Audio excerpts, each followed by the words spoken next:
وہ رات دیر سے لوٹی تھی، گھر کے دروازے پر پہنچ اس نے ایک نظر پیچھے دیکھا تو سامنے والے بوڑھے مولوی چارپائی ڈال دروازے پر ہی بیٹھے تھے۔ زرمش نے سر جھکاتے سر کے اشارے سے سلام کیا تو وہ دونوں ہاتھ اٹھا کر اسے سلامتی کی دعا دینے لگے۔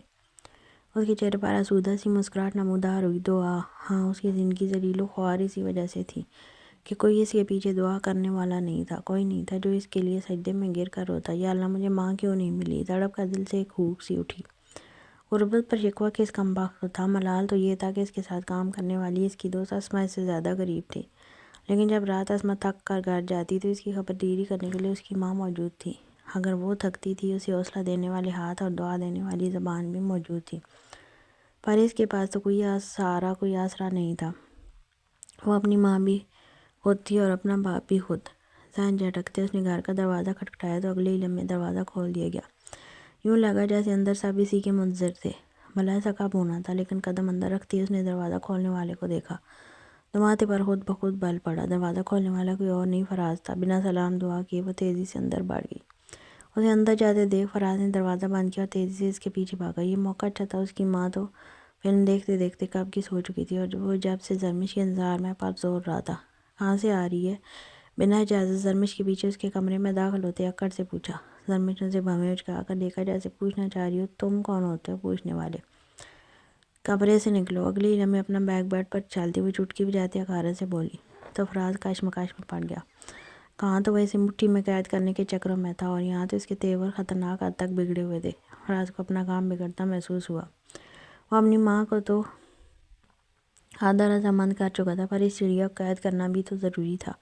یہ میرے سوال کا جواب نہیں ہے، بتا کہاں سے آ رہی ہے؟ اتنی رات گھر کے باہر کون سی نوکری چل رہی تھی؟ وہ اسے سخت لہجے میں پوچھا تو زرمش اس کے اس انداز پر ٹھٹک گئی۔ کچھ تھا جو بری طرح کھٹک رہا تھا۔ آج تک فراز کی ہمت نہیں ہوئی تھی کہ وہ اس سے اس طرح کے سوال کرے، پر آج وہ ایسے پوچھ رہا تھا جیسے زرمش پر اس کی ملکیت ہو۔ تمہیں جواب دہ نہیں ہوں میں، میرا دماغ خراب نہیں کرو اور دفعہ ہو یہاں سے، نخوت سے کہتی وہ اپنا بستر جھاڑنے لگی۔ البتہ برقع اور دوپٹہ اب تک پہن رکھا تھا۔ جب فراز نے اسے ڈرانے کے لیے بیڈ پر مصنوعی غصے سے لات ماری، جب تک جواب نہیں دے گی عزت سے نہیں جاؤں گا، نہیں تیری اتنی اوقات ہے کہ مجھے نکال سکے۔ اس نے غصے سے کھولتے کہا تو زرمش کو کسی ناگہانی آفت کی آمد کا اندیشہ ہونے لگا۔ اور تمہاری اوقات کیا ہے؟ ہاں، 2 ٹکے کمانے کی تمہاری اوقات نہیں اور مجھ سے سوال پوچھو گے؟ یہ جو 2 وقت کی روٹی مل رہی ہے نا، یہ میرے ہی کمائے ہوئے ٹکڑے پر تم اور تمہاری ماں پال رہی ہے، سمجھے؟ اب نکلو میرے کمرے سے، بلکہ رکو۔ غصے سے کہتی وہ فراز کے سامنے آئی اور آنکھوں میں دیکھتی گرائی۔ اتنی رات کو اپنے یار کے ساتھ گھوم رہی تھی، مل گیا جواب اب۔ نکلو، زرمش اپنے دانت پیستے کہا، لیکن اگلے ہی لمحے فراز نے تیش میں آ کر اس کے منہ پر زوردار تھپڑ مارا۔ وہ اس تھپڑ کے لیے ہرگز تیار نہیں تھی۔ جب ہی 2 قدم دور گری اور بے یقینی سے منہ پر ہاتھ رکھے فراز کو دیکھنے لگی۔ مجھ سے زبان چلائے گی؟ میرے گھر میں رہ کر میرے سامنے بکواس کرے گی؟ ڈھیل دے دی تو سر چاڑیے۔ 2 لمحے چٹکی بجاتے وہ صدمے سے کنگ زرمش کے سامنے کھڑا تھا۔ 2 منٹ میں تیرے پر کاٹ سکتا ہوں۔ زرمش کو خاموش دیکھ وہ مزید گرانے لگا جب اچانک زرمش کا صدمہ ٹوٹا۔ حلق میں وہ گولا پھنسا اور وہ کھڑی ہو کر کمرے میں کچھ تلاش کرنے لگی۔ کچھ نہ ملنے پر وہ فراز کے مقابل آئی۔ اس کے سیدھے گال پر انگلیوں کے نشان تھے۔ اب سیدھے سے بتا، اتنی دیر کیوں ہوئی؟ فراز نے واپس اکڑ کر پوچھا۔ اس کا گمان تھا وہ اب کی بار اس وجہ سے آگاہ کرے گی، لیکن جوابی طور پر فراز کے منہ پر اس قدر زوردار تھپڑ پڑا کہ فراز کو اپنے ارد گرد دنیا گھومتی ہوئی محسوس ہوئی اور سر سون ہونے لگا۔ ابھی وہ پہلے تھپڑ سے نہ سنبھلا تھا کہ زرمش نے اس کے دوسرے گال پر زوردار تھپڑ مارا۔ اس سے پہلے فراز جوابی کارروائی کرتا وہ اپنے گلے سے دوپٹہ اتارتی فراز کے گلے میں پھنسا چکی تھی۔ دوپٹہ گلے میں پھنساتے زور سے کھینچ کے فراز دوپٹہ گلے سے نکالنے کی کوشش میں زمین پر گرا۔ مجھ پر ہاتھ اٹھائے گا؟ اپنے باپ کا مال سمجھا ہے؟ پہرے در پہ فراز کی کمر پر لات مارتے وہ اپنے ہوش کھو بیٹھی تھی۔ اتنے دن کی بھری ہوئی کسر فراز کے جسم پر اتر رہی تھی۔ اب میں تجھے بتاتی ہوں کہ اذیت کسے کہتے ہیں۔ تو اور تیری کمینی ماں نے میرا جینا حرام کر دیا، میری زندگی جہنم بنا دیا۔ اب میں بتاتی ہوں جہنم کیسی ہوتی ہے۔ فراز کے گلے میں دوپٹہ ٹائٹ کرتے وہ مزید کوئی چیز ڈھونڈنے لگی تھی جس سے فراز کی دھلائی کر سکے۔ چھوڑ مجھے، وحشی عورت، پاگل ہو گئی ہے، بچاؤ، اس پر جن آ گیا۔ فراز زور زور سے چیخنے لگا تھا۔ اسے ہرگز بھی اندازہ نہیں تھا وہ پھلجھڑی سی لڑکی اس کی ایسی درگت بنا سکتی ہے۔ آج میں تیرا جن اتاروں گی۔ تیری ماں کا جن میں نہیں اتار سکتی، پر تیرا ضرور اتاروں گی۔ کتے کے پلے ایک زوردار ہلہ رسید کرتے وہ فراز کے بال پکڑ چکی تھی۔ یہ لڑائی مزید چلتی لیکن اچانک زرمش کے بال پکڑ کر کسی نے اسے پیچھے دھکا دیا۔ اسے معلوم تھا یہ کوئی اور نہیں، فراز کی اور اس کی سوتیلی ماں شبانہ ہی ہو سکتی ہے۔ پاگل ہو گئی ہے منوس لڑکی، جس کی تعلیم کھاتی ہے اسی میں چھید کاری ہے۔ میرے بچے کی جان کے پیچھے پڑ گئی ہے منوس۔ رافع بازار فراز کے گلے سے دوپٹہ اتارتے ہوئے اسے کہا، یہ پاگل ہو گئی، اماں بھاگو یہاں سے، اس لڑکی کا دماغ خراب۔ فراز ایک خوفزدہ نظر درمش کو دیکھتے اپنی ماں کو باہر کھینچنے لگا۔ چل اماں یہاں سے، اس پر جن سوار ہے، تیرا بھی لحاظ نہیں کرے گی۔ فراز اس کے جنونی انداز سے خوفزدہ ہوا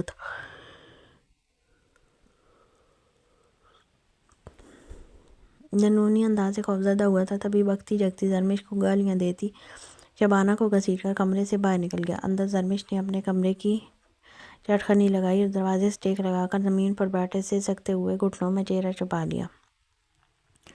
تم باہر کیوں نہیں نکلتی ہو انارا؟ اسی وجہ سے بیمار رہتی ہو؟ اس ماچس کی ڈربی سے باہر نکلو تو طبیعت کچھ تر و تازہ ہو۔ یہ دن کا وقت تھا، پر کیا دن کیا رات، اس کے لیے ہر وقت ایک سا تھا، اندھیروں میں ڈوبا۔ باہر کی گندی بدبو مجھ سے برداشت نہیں ہوتی، میں چھپی رہنا چاہتی ہوں زرجمان، میں چاہتی ہوں جلد موت آئے اور میں ونو مٹی تلے چھپ جاؤں۔ انارا اچانک سے جنونی ہوتے بیٹھ گئی تھی۔ زرجمان غور سے اسے دیکھنے لگی۔ وہ اچانک پاگلوں جیسی جنونی کیوں ہو جاتی تھی؟ انارا ایسی باتیں مت کرو، خدا نہ کرے تمہیں کچھ ہو۔ اس نے محبت سے انارا کا ہاتھ تھاما تو انارا مچل کر پیچھے ہوئی۔ تم جانتی ہو زرجمان، میرا یہ جو رنگ ہے نا، یہ میری نظروں کو چبھتا ہے۔ کیا جاتا اگر میں کالی ہوتی اور یہ بال، یہ گال۔ بری طرح اپنے بالوں کو مسلتے اپنے گالوں کو نوچا تو زرجمان فوراً اس کے ہاتھ پکڑ گئی۔ پاگل ہو کیا؟ اپنے آپ کو کیوں اذیت دے رہی ہو؟ زرجمان اس کے گال پر ناخن کا نشان دیکھتے بھڑکی۔ تم بھی نوچو زرجمان، اس وجود کو اتنا بدصورت بنا دو کہ یہ دیکھنے کے قابل نہ رہے۔ یہ جو حسن ہے اس کو بگاڑ دو، مجھے ایسا کر دو کوئی مجھے دیکھنا پسند نہ کرے۔ میرے بالوں کو کاٹ دو۔ یہ آنکھیں، وہ پھولی تھر تھراتی سانسوں سے بول ہی رہی تھی جب زرجمان نے اسے سینے میں بھینچ لیا۔ پاگل مت بنو انارا، خود کو تکلیف دینا کوئی عقل مندی کی بات ہے؟ چلو میرے ساتھ باہر۔ ابھی باہر کوئی بھی نہیں ہے، اکیلے اس کمرے میں بند رہ کر تم نے خود کو پاگل کر لیا ہے۔ انارا کو اپنے ساتھ لے جاتے وہ صرف سامنے والے کمرے میں لائی تھی، جہاں ایک بڑی کھڑکی راہداری میں کھلتی تھی۔ اس وقت کوٹھے میں ہر طرف سناٹا تھا، تو یہاں مردوں کے آنے جانے کا وقت نہیں تھا۔ تم یہاں بیٹھو، میں چائے لے کر آتی ہوں۔ اس نے انارا کے بالوں پر ہاتھ پھیرتے کہا، لیکن زرجمان کے جانے سے پہلے انارا نے اس کا ہاتھ تھام لیا۔ میں اکیلے نہیں بیٹھوں گی یہاں۔ انارا نے خوف و دہشت سے ہراساں ہوتے ادھر ادھر دیکھتے ہوئے کہا۔ اس کے الفاظ پر زرجمان نے نفی میں سر ہلایا۔ تم 10 تک گنتی گنو، جب تک میں واپس بھی آ جاؤں گی۔ زرجمان کہتے ساتھ کمرے سے باہر چلی گئی۔ انارا ایک نظر باہر دیکھتی اس کھڑکی کے پاس کھڑی ہو گئی۔ وہاں پر تازی ہوا کا گزر تھا۔ وہ گہری سانس بھرنے لگی، جیسے یہ ہوا ایک مدت بعد میسر آئی تھی، ورنہ اس کوٹھے میں گھومنے والی ہوا بھی اسی کوٹھے کی طرح بدبودار اور گندی تھی۔ انارا اپنی گھنی پلکوں کی جالر کو رخساروں پر گرا گئی اور اس ہوا کو محسوس کرنے لگی۔ جب اپنی پشت پر عجیب سی سرسراہٹ محسوس ہوئی، پل میں ہوش کی دنیا میں لوٹتے پلٹی تھی کہ منہ سے ایک زوردار چیخ برآمد ہوئی۔ وہ آدمی جو کوئی بھی تھا، اس کی آنکھیں سرخ ہو رہی تھی۔ چل میرے ساتھ ساتھ آئے، اصل نگینہ تو یہاں چھپا بیٹھا ہے۔ انارا سکتے کے عالم میں کھڑی تھی جب وہی شخص اس کی نازک بازو کو دبوچتے بولا۔ انارا کا جسم بری طرح کانپنے لگا۔ اگلی لمحے وہ اذعانی انداز میں چیخنے لگی کہ نشے میں دھت وہ آدمی ایک دم پیچھے ہوا، پر انارا کی چیخوں میں کوئی کمی نہ آئی۔ 2 لمحوں میں زرجمان سمیت کوٹھے کی آدھی سے زیادہ لڑکیاں وہاں جمع ہو چکی تھیں۔ انارا ہوش میں ہو، کیا ہوا ہے؟ زرجمان نے آگے بڑھتے اسے جھنجھوڑا۔ یہ واپس آ گیا، یہ وہی ہے زرجمان، اس نے مجھے یہاں چھوا، یہ میرے ساتھ وہی سب کرنا چاہتا ہے جو اس نے اس رات کیا تھا، یہ وہی ہے۔ اپنے سینے پر بازو باندھتے وہ اپنے آپ کو گردن سے بے لباس محسوس کر رہی تھی۔ انارا ایسا کچھ نہیں ہے میری جان۔ زرجمان نے غصے سے لڑکیوں کو اشارہ کیا تو وہ اس آدمی کو نیچے لے گئیں۔ ایسا ہے، دیکھو اس نے مجھے یہاں چھوا، کہتے ساتھ حیضانی ہوتی نیم پگلوں کی طرح بری طرح اپنے بازوں کو نوچنے لگی۔ زرجمان سب کی نظروں سے اسے بچاتی اسی حالت میں کمرے میں لے گئی۔ جانتی تھی اس کے سوا اور کوئی انارا کو قابو نہیں کر سکتا، جبکہ باہر کھڑے لوگ بار بار انارا کی چیخوں کے درمیان یہی سن رہے تھے کہ اس کے ساتھ وہی سب واپس ہوگا جو اس رات ہوا تھا۔ بات شبانہ اپنے منہ سے کف اڑا رہی تھی۔ ارے تو کیسا مرد ہے، ایک چوکری قابو نہیں ہوتی تو اسے مار کھا رہا تھا، بغیرت چٹیاں پکڑ کر گھما دیتا ناجار۔ شبانہ چلائی۔ اندر وہ زمین سے اٹھی اور ابایا اتارتے ایک طرف پھینکا اور سر پکڑتے اپنے پلنگ پر گرنے کے ایسے انداز میں بیٹھ گیا۔ ہاتھ اپنے گال پر گیا جہاں اب بھی جلن محسوس ہو رہی تھی۔ اور کتنی اذیت باقی ہے، کیا میں یہاں سے کہیں نہیں جا سکتی؟ کیا میرے لیے نجات نہیں؟ وہ رب سے شکوہ کر رہی تھی، جانتے ہوئے بھی کہ شکوہ اس پاک ذات سے جائز نہیں۔ بے شک جو سب سے بڑا مہربان اور نہایت رحم کرنے والا ہے، وہ اپنے رب سے سوال گو تھی۔ بات سے انجان کہ میں چند دن میں اس کی زندگی کایا پلٹنے والی تھی۔ اگر وہ جان لیتی کہ اس پر کیا گزرنے والی ہے تو اپنی اس زندگی کو بیڈ آف روزز کہتی۔ وہ اب اس وقت جن اللہ سے ناشکری کر رہی تھی، بعد میں اس وقت کو سوچ کر پچھتائی کی کہ وہ دن ہی اچھے تھے۔ ہاں، تھپڑ کی شدت سبرینا کا منہ ہلا گئی تھی۔ کیا سمجھتی ہو تم اپنے آپ کو؟ عزت سے اس گھر میں رکھا ہے، برداشت نہیں ہو رہا؟ وہ بری طرح داڑھا تو مقابل اپنے گاؤن کی ڈوریاں باندھتی روتی ہوئی اس کے مقابل آئی۔ ایک سال سے تمہارے ساتھ رہ رہی ہوں میں، کیا تم بتا سکتے ہو کس حیثیت سے نکاح کا وعدہ کر کے تم نے مجھے استعمال کیا؟ وہ بری طرح چیخی، اس کا چہرہ سرخ انگارا ہوا آگ برسا رہا تھا جب مقابل کمینگی سے مسکرایا۔ میری جان، نکاح نہیں کیا پر تمہیں اپنی بیوی ہی سمجھتا ہوں۔ ہر شب صرف تمہارے ساتھ گزارتا ہوں۔ تم اس چیز سے میری محبت کا اندازہ لگا لو کہ جب سے تم آئی ہو کسی غیر عورت کی طرف نہیں گیا۔ باسل نے اپنا ہاتھ نرمی سے اس کے گال پر رکھتے ہوئے کہا، ایسے ہی تھا، پل میں روپ بدلنے والا شخص، پل میں تولا، پل میں پاشا۔ اگر اسے بھی مارا تھا تو وہ ابھی پیار بھی کر رہا تھا، اور اگر ابھی پیار کر رہا تھا تو ابھی اسے مار بھی سکتا تھا۔ تو ہمارے اس رشتے کو نام دے دو باسل، خدا کے لیے مجھ سے نکاح کر لو۔ سبرینا روتے ہوئے باسل کے سامنے ہاتھ جوڑ چکی تھی۔ ایسا نہیں تھا کہ وہ بھی اس شخص سے محبت کرتی تھی۔ محبت نہ اسے پہلے تھی نہ اب، لیکن اب باسل کے علاوہ اس کے پاس کوئی دوسرا رستہ تھا نہیں، نہ ہی کوئی آپشن۔ وہ کب تک ایسی آرام زندگی گزارتی؟ اب باسل اس کے ساتھ تھا، کل باسل کا دل اس سے بھر جاتا تو اس کا کیا ہوتا؟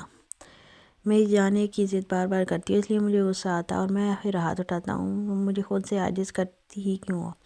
کہا نا، بہت محبت کرتا ہوں تم سے، کبھی نہیں چھوڑوں گا۔ شیشے کے سامنے کھڑے ہوتے باسل اپنی ٹائی درست کرنے لگا۔ اگر محبت کرتے ہو تو نکاح کرنے میں کیا مسئلہ ہے؟ وہ چٹک پڑی تھی۔ اسے اپنا آپ ایک گڑیا کی طرح لگتا تھا، ایک دل بہلانے والے کھلونے کی طرح، جسے جب چاہے اس شخص نے اپنا دل بہلا لیا۔ محبت اس لیے کرتا ہوں کیونکہ تم محبت کیے جانے کے قابل ہو، سرائے جانے والا حسن ہے تمہارا رنگ روپ ایسا ہے کہ باسل تمہارا دل و جان سے دیوانہ ہو جائے۔ تم ہو محبت اور چاہے جانے کے لائق۔ لیکن سرشاری سے بولتا وہ سبرینا کے مقابل آیا۔ سبرینا اسے ٹھہر نگاہوں سے دیکھ لگی جب باسل نے اس کی ٹھوڑی تھامی، لیکن شادی کے قابل نہیں ہو۔ جھٹکے سے اس کی ٹھوڑی کو چھوڑتا وہ پیچھے ہوا۔ اس نے پل میں سبرینا کو زمین کی پستیوں میں لا پٹکا کر وہ بے بسی سے بیڈ پر بیٹھی۔ آنسو اس کی آنکھوں سے قطار در قطار بہنے لگے روز کی طرح۔ ایسا نہیں تھا کہ اسے ان باتوں کی عادت نہیں تھی۔ باسل ہر دوسرے تیسرے دن یہی باتیں کرتا تھا، اور شاید وہ خود بھی یہی باتیں سننا چاہتی تاکہ خود کو اپنی حیثیت یاد کروا سکے۔ وہ رانی کے تاج کو پھینک کر اور سلطنت پر راجدھانی کو ٹھکرا کر وہ تخت جس کی زمین راجہ کا دل تھا اسے چھوڑ کر وہ کسی بدبخت انسان کی انتہائی حقیر کنیز بنی تھی۔ اپنے سابقہ میاں پر ماتم کرنا بند کر دو۔ آج رات بزنس پارٹی میں وہی ڈریس پہننا جو میں نے دلایا تھا۔ نیچے جھکتے سبرینا کے چہرے پر بوسہ دیتے وہ کمرے سے باہر نکل گیا، جبکہ سبرینا بری طرح اپنے ہونٹوں کو مسلنے لگی۔ کچھ ہی لمحوں میں اس کی ہچکیاں کمرے میں گونجنے لگی۔ یہ کیا طریقہ ہے سبرینا؟ زاویار اس کے چہرے کے قریب جھکا تھا۔ وہ جب بھی گھر سے باہر نکلتا تھا اس کا معمول تھا وہ سبرینا کا ماتھا چومتا تھا۔ کتنی عقیدت ہوتی تھی اس کا ماتھا چومنے میں، لیکن نہ جانے سے کیا ہوا تھا۔ وہ دولت و شہرت کی ایسی کون سی چمک اور روشنی کے پیچھے بھاگنے لگی تھی کہ اسے زاویار کا پرعقیدت لمس چبھنے لگا تھا۔ پلیز زاویار، شادی کو 3 سال ہو گئے ہیں، اب یہ نیولی میرڈ کپل والے چونچلے بند کرو۔ جھنجھلا کر وہ کمرے سے باہر نکلنے لگی تھی جب زاویار نے اسے بازو سے کھینچے واپس اپنے مقابل کیا۔ میں محسوس کر رہا ہوں سبرینا، تم مجھ سے دور بھاگ رہی ہو۔ میرا چھونا، تمہارے قریب آنا اب تمہیں اچھا نہیں لگ رہا، اور مجھے اس کی وجہ جاننی ہے۔ کیا ہوا؟ تمہاری طبیعت تو ٹھیک ہے نا؟ کوئی چیز پریشان کر رہی ہے تو شیئر کر سکتی ہو۔ وہ بولا تو سبرینا نے گہری سانس ہوا کے سپرد کی۔ جب معلوم ہے نہیں اچھا لگ رہا تو دور آ کرو نا۔ شفقیت سے بولتی وہ زاویار کو پتھر کر گئی۔ I am really sorry Zavi, I am so sorry. اپنا چہرہ ہاتھوں میں چھپائے وہ زاویار سے معافی مانگ رہی تھی۔ جس چمک کو دیکھ کر وہ باسل کی طرف آئی تو وہ محض کسی دوسرے کی روشنی کا ریفلیکشن کا ایفیکٹ تھا، محض ایک سراب، ایک دلکش مگر بھیانک دھوکہ۔ ایلف دلشیر، میسج پڑھتے عازق کے ہونٹ مسکرائے۔ تو یہ ہے تمہاری زندگی کا سب سے بڑا راز، باران دلشیر، وہ چڑیا جس میں باران دلشیر کی جان بستی ہے، چڑیا خود سے دور پردیس میں سنبھال رکھا ہے۔ ہنستے ہوئے وہ ایلف کے نام پر انگلیاں پھیر رہا تھا۔ سر، ہو سکتا ہے تو فیل چیٹ کر رہا ہو، اس نے ہمیں کوئی غلط انفارمیشن دی ہو۔ عازق کے پیچھے کھڑے اس کے خاص آدمی نے کہا تو عازق نے نفی میں سر لایا۔ نہیں چیٹ کر رہا، جانتے ہو ہر کسی کی ایک کمزوری ہوتی ہے۔ میں جب سے باران دلشیر کے پیچھے ہوں، جانتے ہو ڈائریکٹ اس پر وار کیوں نہیں کیا؟ اپنی جگہ سے کھڑے ہوتے وہ ٹریڈ مل پر چلنے لگا۔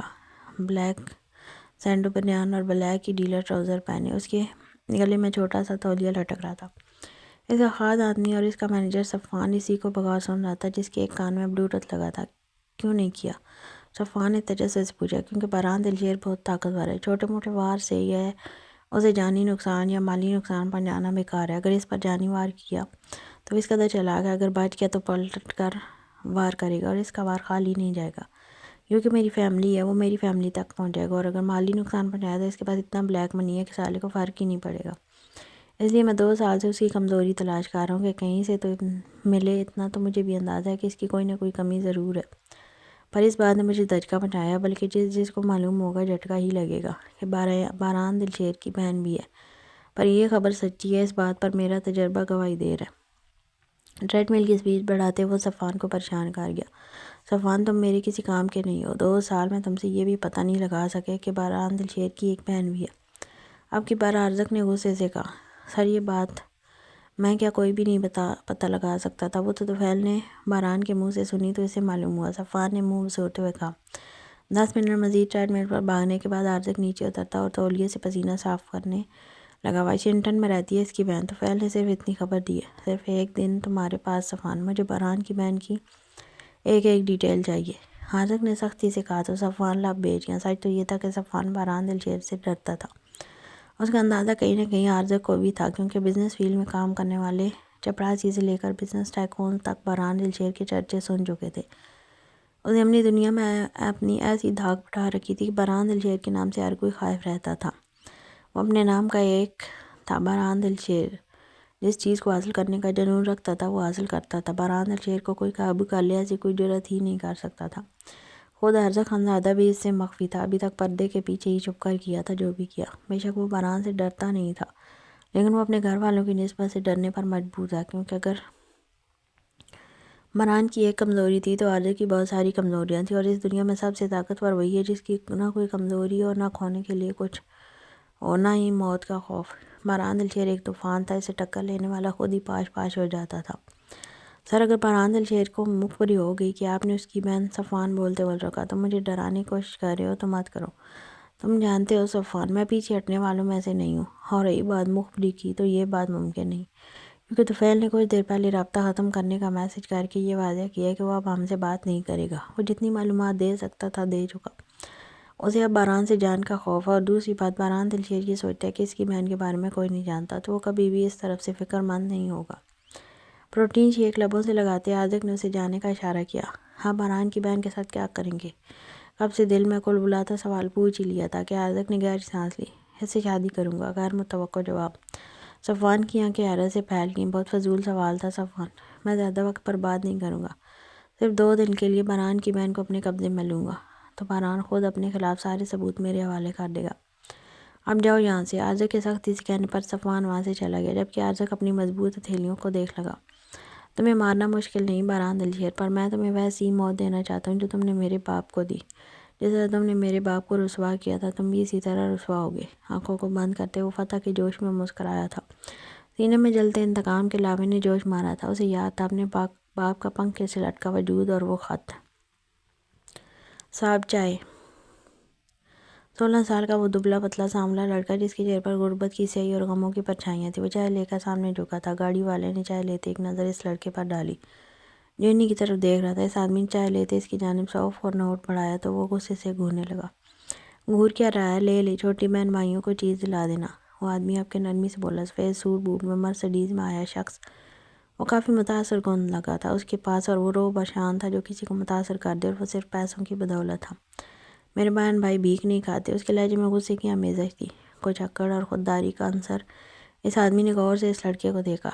پھٹا ہوا شرٹ جس پر جگہ جگہ آئل لگا تھا، وہ شاید کسی کار کی مرمت کر کے آ رہا تھا۔ اس آدمی نے مزید اس کو پیسے دینے یا اس کی اکڑ توڑنے میں حجت نہیں کی تھی، بلکہ وہ نوٹ واپس اپنے والیٹ میں رکھ لی تھی۔ نام کیا تھا تمہارا؟ اب کہ وہ آدمی دلچسپی سے پوچھ رہا تھا۔ بہران دلشیر، مختصر جواب دیتا بہران وہاں کے برتن سمیٹنے لگا۔ نام تو کافی بھاری ہے تمہارا، پر تمہاری پرسنالٹی سے میچ نہیں کرتا لڑکے۔ وہ آدمی شاید جان بوجھ کر اکسا رہا تھا، پر بہران نے اسے جواب دینا ضروری نہیں سمجھا۔ اسے امیروں سے خاص چڑ ہو گئی تھی، ان کا مخاطب کرنا یا بات کرنا نفرت انگیز لگتا تھا۔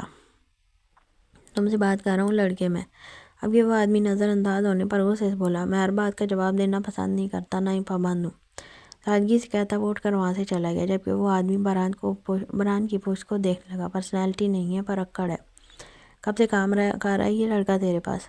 اب کہ وہ آدمی سگریٹ سلگاتے اس گراج کے مالک کی طرف متوجہ ہوا تھا۔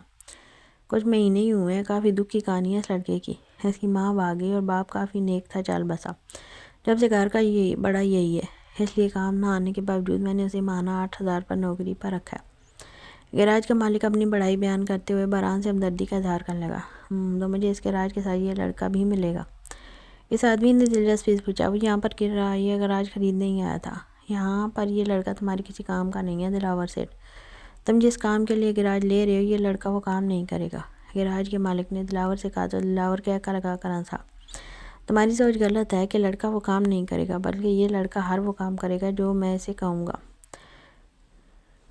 دلاور سیٹھ سگریٹ جلاتے یقین سے بولا تو گراج کا مالک جو اس بت کا شکار ہو گیا۔ اسے معلوم تھا دلاور غیر قانونی کام کرتا ہے، سمگلنگ مافیا ہے۔ حقیقت یہ تھی کہ اس کے دل میں برہان کو لے کر فکر پیدا ہوئی تھی۔ وہ بنا ماں باپ کا کم عمر بچہ تھا، وقت نے اسے اپنی عمر سے پہلے جوان کر دیا تھا۔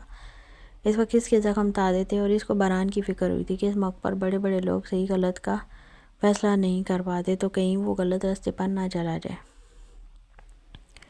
وہ بہت نیک باپ کی اولاد ہے دلاور سیٹھ، وہ نہیں مانے گا، تم اس کو چھوڑ دو۔ ویسے بھی وہ کمزور سا لڑکا تمہارے کسی کام کا نہیں۔ گراج کے مالک نے اسے اصل مکان ٹالنے کی کوشش کی تھی۔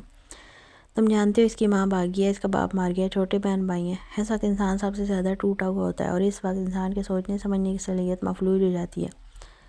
یہ لڑکا میرے دھندے میں شامل ہوگا اور میں اسے ضرور کروں گا۔ اس کی اکڑ اور کام دیکھ مجھے یقین ہے یہ میرا خاص بندہ بنے گا اور مجھے بہت فائدہ بھی دے گا۔